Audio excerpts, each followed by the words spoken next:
Hello dear students, कैसे हैं। मैं हूं प्रेमजीत मिश्रा। मेरा यूट्यूब चैनल फिजिक्स विद प्रेम में आपका स्वागत करता हूं। तो सबसे पहले जिन जिन लोगों ने मेरे चैनल को सब्सक्राइब किया, थैंक यू सो मच। आपके प्यार से वजह से मेरे चैनल का 155 सब्सक्राइबर्स हो चुके हैं। ऐसे आगे बढ़ते रहेंगे, मेरा ये विश्वास है, उम्मीद है। और जिन जिन लोग मेरे चैनल में नए हैं, अगर वीडियो अच्छा लग रहा है तो प्लीज़ मेरे चैनल को सब्सक्राइब करिए।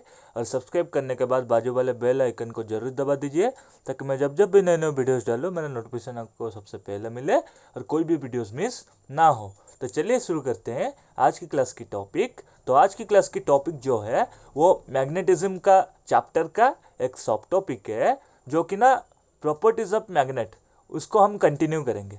प्रॉपर्टीज ऑफ मैग्नेट के दो प्रॉपर्टी हम पिछले क्लास में पढ़ाए थे, तो आज की क्लास में नेक्स्ट दो प्रॉपर्टी डिस्कशन करेंगे। देखिए, इसका तीसरा प्रॉपर्टी क्या है, that is directional property of a magnet. Magnet को अगर हम ऐसे छोड़ दें तो ये क्या डायरेक्शन दिखाएगा, कैसे ये डायरेक्शन दर्शाता है। जब हम कोई भी मान लो फॉरेस्ट में कोई जिसमें लोकेशन ट्रैक हो ना पाए, या जिसमें हम दिशा निर्णय कर ना पाए, हम खो गए हैं, भटक गए हैं रास्ता, तो कैसे हम उससे बाहर आ सकते हैं। तो मैग्नेट के मदद से हम बाहर आ सकते हैं। तो कैसे आ सकते हैं देखते हैं। चलिए, ये क्या चीज़ें देखते हैं, पहले समझते हैं। देखिए, वन फ्रीली सस्पेंडेड, मतलब मैग्नेट को आप जब फ्रीली छोड़ देते हैं तो क्या होता है। One freely suspended, a magnet always points a particular direction. ठीक है, तो magnet always points a particular direction. इसीलिए इसको जो है लीड स्टोन कहा जाता है, या फिर लीडिंग स्टोन कहा जाता है। लोड स्टोन और लीडिंग स्टोन कहा जाता है मैग्नेट को, इसीलिए। ठीक है, तो north pole of the magnet points towards the geographical north, while south pole points towards the geographical south. Magnet का नॉर्थ पोल आपको पता है, जो मैग्नेट का नॉर्थ पोल होता है वही हमारा अर्थ का नॉर्थ पोल होता है, और मैग्नेट का जो साउथ पोल होता है वही अर्थ का साउथ पोल कहलाता है। तो ये नॉर्थ को डायरेक्ट करता है, साउथ को डायरेक्ट करता है। ठीक है, that's the reason this poles are called north seeking pole and south seeking pole, और north pole and south pole, okay, respectively. Okay, चलिए उसके बाद पढ़ते हैं क्या। The cause of this property is that earth behaves as a huge magnet. देखो, earth की, पृथ्वी की जो चुंबकीय शक्ति है हमको पता है। पृथ्वी के चुंबकत्व होते हैं, चुंबकीय आकर्षण होता है पृथ्वी के, जो कि मतलब कोई भी वस्तु को जो है अपने तरफ आकर्षित करने का पृथ्वी जो है ये रखता है। मतलब उसका कैरेक्टरिस्टिक्स रहता है, उस पृथ्वी का एक प्रॉपर्टी होता है, अर्थ का एक प्रॉपर्टी होता है। ठीक है, the cause of this property is that earth behaves as a huge magnet which pulls the given magnet in a particular direction। देखो, इसमें क्या होता है ना, दो मैग्नेट काम करता है।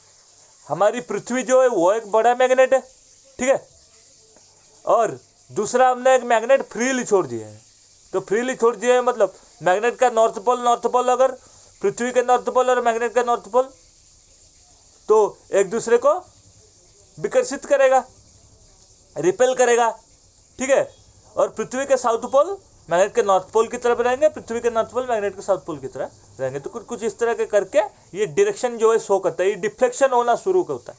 मतलब जब भी देखो, मतलब कहने के लिए, जब भी आपके जो क्या है, जो मतलब अट्रैक्शन हो या रिपल्सन हो, अट्रैक्शन हो तो भी डिफ्लेक्ट करेगा, रिफ्लेक्शन क्या बोलते हैं, रिपल्सन हो तो भी डिफ्लेक्ट करेगा। मतलब इसके जो है ना, जो मतलब क्या बोलते हैं, ये मान लो ये बार मैग्नेट है, ठीक है, ये बार मैग्नेट है, ये है हमारा अर्थ। ठीक है, ये मतलब कोई नहीं, ये है अर्थ, ये है बार मैग्नेट। ठीक है, अर्थ के एक नॉर्थ पोल साउथ पोल होता है, और बार मैग्नेट का एक नॉर्थ पोल साउथ पोल होता है।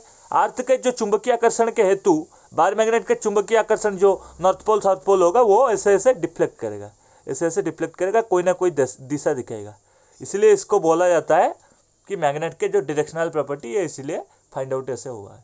ठीक है, अच्छा, this property led to the development of mariners compass which is extensively used for navigation purpose.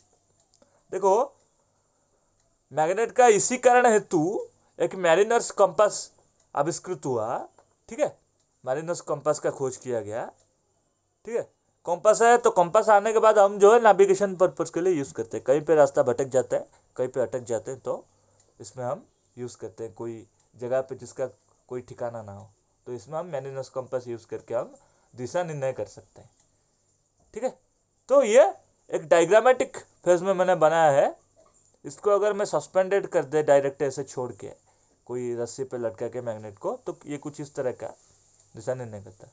ये है साउथ पोल, ये है नॉर्थ पोल। ठीक है, मैग्नेट का ये पोल है। ठीक है, और ये है साउथ, ये है नॉर्थ, इसका डायरेक्शन है। ठीक, अभी देखो आगे देखते हैं क्या है। देखो, if the suspended magnet is reflected a bit from the equilibrium position and released.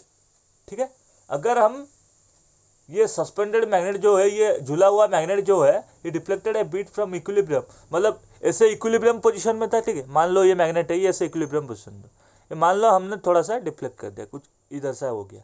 ठीक है, जैसे डायग्राम में ये दिखा रहा है, देखो डायग्राम जैसा है, मैं कुछ इस तरह का दिखा रहा हूँ। ठीक है, अगर ये डिफ्लेक्ट हो गया तो क्या है, और इसको ऐसे छोड़ दिया गया तो क्या है, it will execute torsional vibration. Torsional vibration का मतलब क्या है, एक एक्सिस के ऊपर ऐसे ऐसे ये वाइब्रेट होता रहेगा। ठीक है, ये एक्सिस चेंज नहीं होगा, ये एक्सिस के ऊपर ऐसे ऐसे वाइब्रेट होगा। सॉलिड या इसके ऊपर जो है, मतलब कोई मॉलिक्यूलर वाइब्रेशन को टॉर्सनल वाइब्रेशन कहा जाता है। ये कुछ ऐसा एक्सिस के ऊपर ऐसे ऐसे वाइब्रेट होता रहेगा, मतलब इतना जल्दी जल्दी नहीं, ऐसे ऐसे थोड़ा थोड़ा वाइब्रेट होता रहेगा। With N S lines the mean position. ठीक है, with N S line as the mean position. ठीक है, मतलब ये एन एस लाइन ये जो है, ये N S line as the mean position, मतलब ये मीन पोजिशन के आसपास ये ऐसे ऐसे करके वाइब्रेट होता रहेगा। ठीक है, या ऐसे ऐसे करके वाइब्रेट होता रहेगा, कोई भी डायरेक्शन में वाइब्रेट हो सकता है। मान लो मैं मतलब मैग्नेट को ऐसे करके रखा तो ये कुछ इस तरह का वाइब्रेट होगा। मान लो मैग्नेट को ऐसे करके रखा तो ये कुछ इस तरह का वाइब्रेट होगा। तो मतलब जैसे मैं मैग्नेट को रखा हूँ तो ये नॉर्थ साउथ लाइन के रेस्पेक्ट में मीन पोजिशन के लेके ये ऐसे वाइब्रेट होता रहेगा।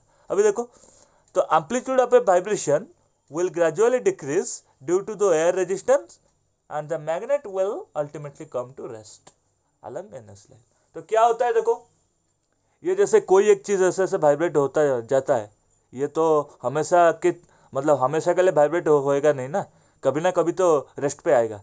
तो ये रेस्ट में क्यों आता है, क्योंकि ना एयर का एक रेजिस्टेंस होता है जो कि ना इसको प्रभावित करता है। तो इसलिए क्या है, एयर रेजिस्टेंस इसको जो है, इसका मोशन जो है डिक्रीज कर देता है। टर्सनल मोशन जो है इसका डिक्रीज करेगा, तो डिक्रीज करने के बाद ये कभी ना कभी तो रेस्ट पे आएगा, ये कभी ना कभी तो जरूर रेस्ट पे आएगा। ठीक है, it will ultimately come to rest along N S line. Okay, तीसरा प्रॉपर्टी आपको पता है, सीधा है, directional property of a magnet. ठीक है, अभी चौथा प्रॉपर्टी के बारे में डिस्कस करते हैं। चौथा प्रॉपर्टी क्या है, चौथा प्रॉपर्टी है no existence of isolated magnetic poles. देखो, आइसोलेटेड मैग्नेटिक पोल का कोई एग्जिस्टेंस ही नहीं होता, ये हमारा मैग्नेटिज्म कहता है। प्रॉपर्टी ऑफ मैग्नेट यही कहता है कि भाई हमको मतलब आइसोलेटेड मैग्नेटिक पोल कोई भी नहीं रहता, इसका कोई एग्जिस्टेंस ही नहीं है। कैसे है इसको समझते हैं। ठीक है, मैग्नेटिक पोल कभी भी आइसोलेटेड नहीं हो सकता, मैं बता रहा हूँ कैसे इसको समझते हैं। देखो मैं पढ़ रहा हूँ, the magnetic poles exist only in pairs of opposite nature. ठीक है, मैग्नेटिक पोल कैसे रहता है, कुछ इस तरह का रहता है। देखो डायग्राम में दिखाता हूँ, ये एक डायग्राम मैंने किया, तो मैग्नेटिक पोल कुछ इस तरह से रहता है, ये होता है magnetic poles, these are called magnetic poles. Okay, that is south pole and that is north pole.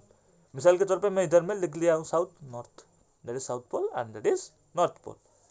ठीक है, तो चलिए आगे चलते हैं। If we break a magnet, ठीक है, मैं उसके बाद पढ़ता हूँ, it is not possible to obtain an isolated magnetic pole.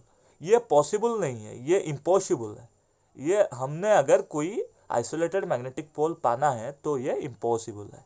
ये क्यों इम्पॉसिबल है मैं बता रहा हूँ। If we break a magnet into two parts, अगर हम एक मैग्नेट को, एक चुंबक को दो पार्ट में विभाजन करेंगे तो क्या होगा, we get two independent complete magnets each with a pair of opposite poles. तो हम क्या करेंगे, देखो हम अगर इसको दो पार्ट में विभाजित करेंगे तो क्या होगा, हमारा दो दो अलग अलग मैग्नेट बन जाएगा। ठीक है, दो अलग मैग्नेटिक बन जाएगा, मतलब मैग्नेट बन जाएगा। एक मैग्नेट को अगर हम विखंडित करके दो किए तो दो हमारा अलग अलग मैग्नेट बन गया, तो इसका दो अलग अलग पोल बन गया। ये एक कंप्लीट पेयर, ये पोल हो गया, ये कंप्लीट पेयर पोल हो गया। ठीक है, अपोजिट नेचर का ये कंप्लीट पेयर पोल हो गया, तो ये कंप्लीट पेयर पोल हो गया। ठीक है ना, इसके तो दो दो पोल बने, कोई एक आइसोलेटेड पोल बना क्या, नहीं बना, इसका तो दो पोल बने ना मैग्नेटिक पोल, तो आइसोलेटेड मैग्नेटिक पोल तो नहीं बना ना, there is no existence of any isolated magnetic pole. Further इसको क्या किया मैंने, देखो फर्दर सबडिविजन इनटू 4 पार्ट्स, ठीक है, और further subdivision into 4 pieces, we shall obtain 4 complete magnets again with a pair of opposite poles. इसके बाद हमने क्या किया, यही दो पार्ट को, इसको 2 पार्ट किया, इसको 2 पार्ट किया, तो मेरे को कितना पार्ट मिला, 4 पार्ट मिला। ये 4 पार्ट के ये तरह तरह के मैग्नेटिक पोल मेरे को मिले, ठीक है। ये साउथ पोल नॉर्थ पोल, इसका भी साउथ पोल नॉर्थ पोल, इसका भी साउथ पोल नॉर्थ पोल, इसका भी साउथ पोल नॉर्थ पोल, तो मेरे को 4 साउथ पोल नॉर्थ पोल मिले। कोई आइसोलेटेड मिला क्या, आइसोलेटेड तो नहीं मिला मेरे को, आइसोलेटेड तो नहीं मिला, ठीक है ना। तो ये सब क्या है ना, ये सब अलग अलग मिले मेरे को, ठीक है।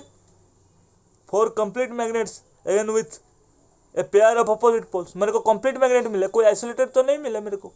अच्छा, उसके बाद मैं बता रहा हूँ, this process continues till we reach the smallest particle that is an atom. इसको ऐसे हम विभाजित करते रहेंगे, देखो इसको ऐसे हम विभाजित करते रहेंगे, कब तक, जब तक मेरे को मैग्नेट का सबसे स्मॉलेस्ट पार्टिकल या फिर मैग्नेट का सबसे छोटा एटम ना मिले, ठीक है ना। मैग्नेट का सबसे छोटा पार्टिकल जो कि ना एटम है, मैग्नेट का एटम जब तक मेरे को ना मिलता, मैं तब तक इसको विभाजित करता रहूंगा, ठीक है ना। ये कॉन्सेप्ट है, मैग्नेट को मैं तब तक विभाजित करता रहूंगा जब तक मेरे को सबसे छोटा पार्टिकल ना मिले, या फिर इसको एटम कहा जाता है, वो चीज़ ना मिले। अभी देखो, the atoms also behaves like a magnet, देखो ये मैग्नेट का एटम है तो ये मैग्नेट की तरफ ही बिहेव करेगा, कोई तो दूसरा तरफ बिहेव नहीं करेगा ना, क्योंकि ना ये मैग्नेट का एटम है, तो that will also behave like a magnet, okay. So that is the reason we say that it is not possible to obtain an isolated pole sometimes, ठीक है। ये जो है आइसोलेटेड पोल हमको नहीं मिलेगा, ठीक है। However, we need an isolated magnetic pole for theoretical consideration। हम theoretical consideration में हमको जो है हम इसको कंसिडर कर सकते हैं, लेकिन प्रैक्टिकली ये पॉसिबल नहीं है। थियोरिटिकल हम कर सकते हैं, कोई दिक्कत नहीं, लेकिन प्रैक्टिकली पॉसिबल नहीं है। In that case we can assume the pole of a very long magnet to be an isolated one। हम theoretical केस में क्या करेंगे, क्योंकि ना सबसे बड़ा जो है हम मैग्नेट ले लेंगे और इसको अज्यूम करेंगे, ठीक है, इसका अज्यूम करेंगे, वो जो बड़ा पोल जो है, मतलब कोई एक बड़ा मैग्नेट ले लिया, इसका पोल जो है ये साउथ पोल नॉर्थ पोल है, ये आइसोलेटेड है करके इसको अज्यूम करना पड़ेगा। लेकिन प्रैक्टिकली अगर हम एक मैग्नेट को तोड़ तोड़ के सैकड़ों मैग्नेट बनाएंगे, तो इसके जो है हमको तरह तरह के, मतलब 2 अपोजिट पेयर के कंप्लीट मैग्नेटिक पोल मिलेंगे, आइसोलेटेड नहीं मिल पाएंगे, तो इसलिए ये प्रैक्टिकली इम्पॉसिबल है, ठीक है ना। तो कुछ इस तरह का इसका 2 पार्ट हुआ, मतलब 2 प्रॉपर्टीज ऑफ मैग्नेट बना, ठीक है। आज की क्लास में बस इतना ही हमने पढ़ा। आज की क्लास में जो प्रॉपर्टीज ऑफ मैग्नेट का 2 प्रॉपर्टी, दैट इज एक था हमारा, दैट इज क्या है, directional property of a magnet, magnet कैसे डायरेक्शन शो करता है। दूसरा प्रॉपर्टी हमारा रहा no existence of isolated magnetic poles, ठीक है, no existence of isolated magnetic poles. तो आशा करता हूँ आपको वीडियो अच्छा लगा होगा। वीडियो अगर अच्छा लगा तो प्लीज़ मेरे चैनल को लाइक करें, शेयर करें, सब्सक्राइब करें, बाजू वाले बेल आइकन को जरूर दबा दीजिए, ताकि मैं जब भी नए नए वीडियोस डालूँ आपको मेरा नोटिफिकेशन सबसे पहले मिले और कोई भी वीडियो मिस ना हो। तो चलिए मिलते हैं अगले क्लास में नए टॉपिक के साथ, तब तक के लिए bye, have a nice day, thank you.